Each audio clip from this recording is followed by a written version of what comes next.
On Tuesday, Reuters reported that Airbus may be unable to raise A350 output above 6 per month in 2025, while the A350F freighter program will be delayed by up to 12 months.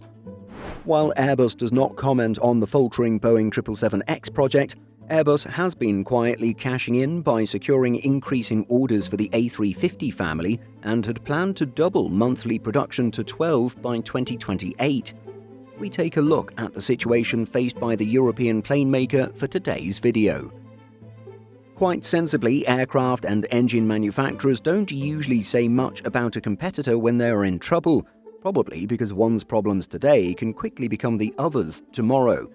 It's not all that long ago that Airbus was storing A320neos without engines, and then the tables were turned for the Boeing 737 MAX, and now it seems another shift is taking place.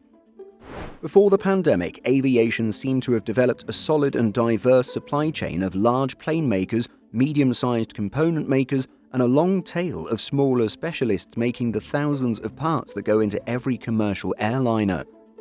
The industry is still struggling to rebuild that supply chain, and the supplier that immediately comes to mind is Spirit AeroSystems, one of the world's largest manufacturers of aerostructures for commercial airplanes, defense platforms, and business/regional jets.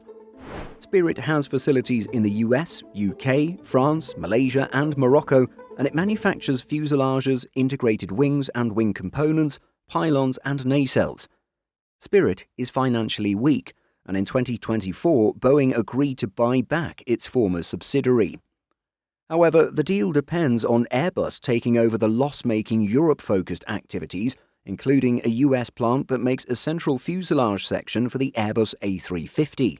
In October, Reuters reported that deliveries of Airbus A350 fuselage sections were behind schedule, impacting the company's plans to ramp up production of the in-demand widebodies. Sources close to the A350 program have stated that delays at Spirit could effectively place an informal cap on A350 production through the rest of 2025, above 6 per month. Issues at Spirit mean that it is unlikely any significant increase in the A350's output will happen this year, and that may extend into 2026, pushing the freighter program entry into service out to 2027 or beyond. As with the A350 passenger variant, there is a growing demand for its freighter variant. With the Boeing 777X not yet certified, now is not the time for Airbus to stumble with its program. The industry wants cleaner and more sustainable cargo aircraft to replace aging freighters, and at the end of January, Airbus listed orders for over 60 A350Fs.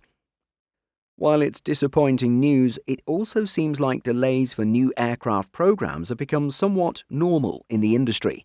If Airbus manages to only encounter this one setback, it would still be rather impressive. What do you think of rumoured delays to the A350F? Let us know your thoughts in the comments section. In addition to our daily YouTube videos, Simple Flying publishes over 150 articles every week. If you're looking for the latest aviation news and insights, visit simpleflying.com.